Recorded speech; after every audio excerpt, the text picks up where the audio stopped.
I come from a country where being LGBTQ2 plus is still looked upon as a social stigma.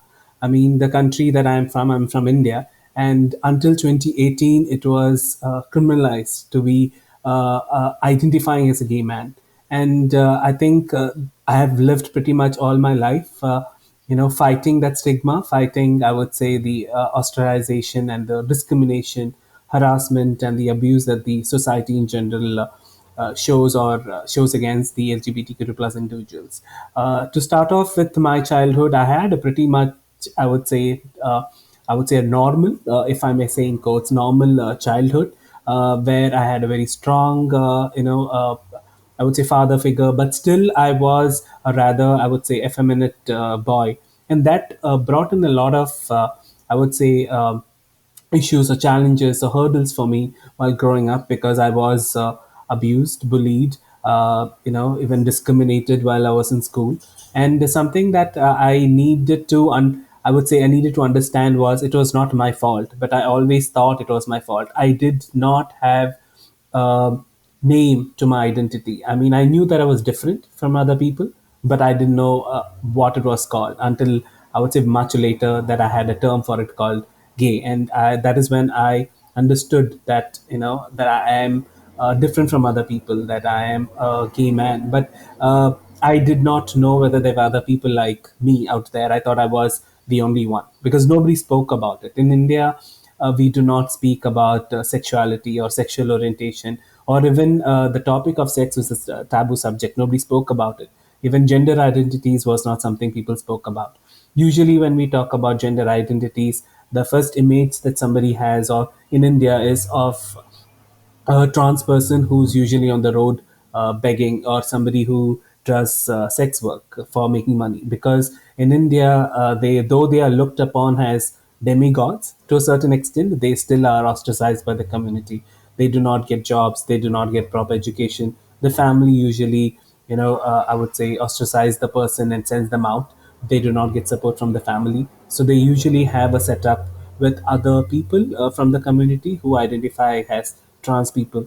And that is, I would say, the image that somebody has. So when I was growing up, though I was a gay person, people would call me names, I would say, I would say more like a discriminatory name, or derogatory name that is usually used for trans people in India. And growing up, I always thought it was something that I had to live with all my life, no matter what. I was not out to anybody. I have tried my best not to be effeminate in terms of, I would say, even with the terms of not using a lot of my hands while talking, or even probably changing the way I walk because I thought I was ridiculed and laughed for all those things.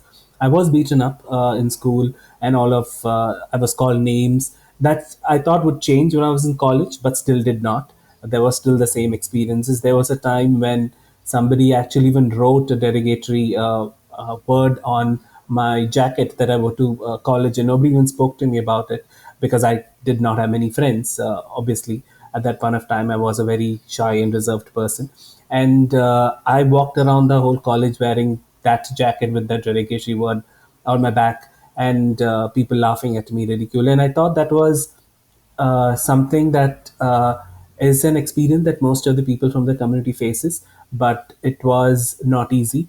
Even in terms of, I would say, mental health, it is quite difficult for somebody to be living in a society where it's a social stigma and where you're constantly being discriminated for who you are. For you cannot live authentically the way you want to be, and it's all, I would say, hush hush, and nobody talks about it. It's a don't ask don't tell topic usually. With all that being said, and with no support from the society or the law or anybody, you can just imagine how it would impact a person's mental health. It is said that LGBTQ plus youth are 14 times more at risk of suicide. And sometimes I think the number is supposed to be huge because I have met a lot of people in my life who are from the LGBTQ plus community. And of the people that I've met, 99% of them have said that they have at least tried committing suicide at least once in their lifetime. And for me personally, I have tried it thrice in my lifetime, and once when I was in my teen.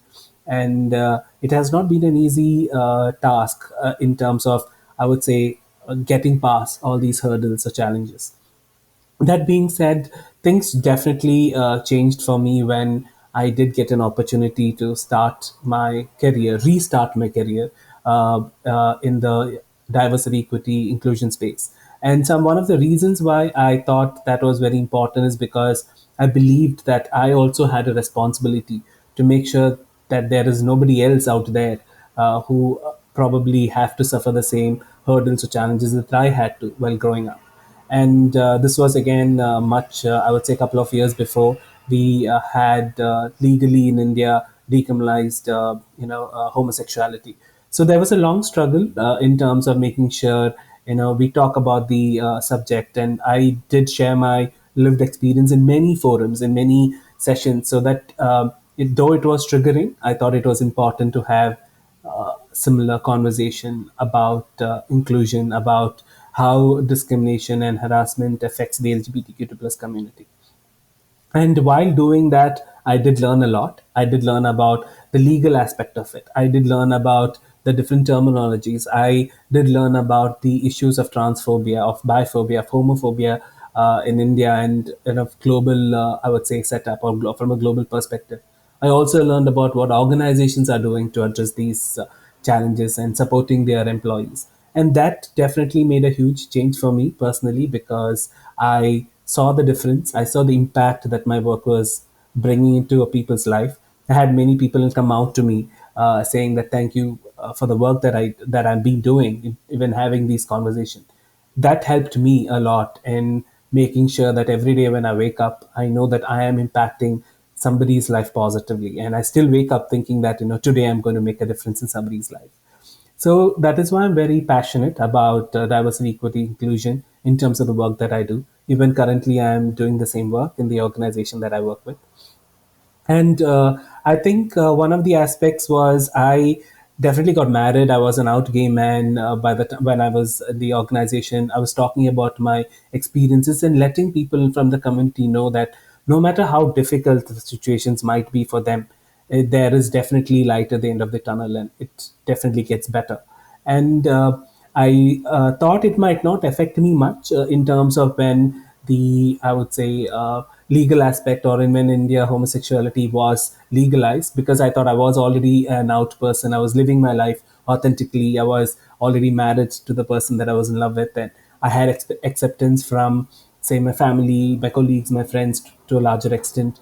But when I was listening to the, say, judgment that the I would say the judges gave in terms of that particular statement in India, I burst out crying, because at that point of time, I realized that there would not be another Sandeep out there who have to suffer the same kind of challenges that I had to while I was growing up. So that made a huge difference to me. And even now, even today, after moving to Canada, I still believe that we have a long way to go in terms of inclusion, but we are going the right way. And it's just all small steps that we take that make, I would say, a larger impact every day. So that being said, I think what I believe for people out there, that when you're doing a small step, being an ally, or using inclusive language, or even in terms of say using pronouns, or understanding the importance of pronouns, I think you might consider it's a small step, but it's a huge, huge difference to the LGBTQ plus community. Inclusion definitely is a journey and not a destination. And I am glad that I'm on my journey. And I know that I have a long way to go. So, that being said, I'm excited for what's coming up.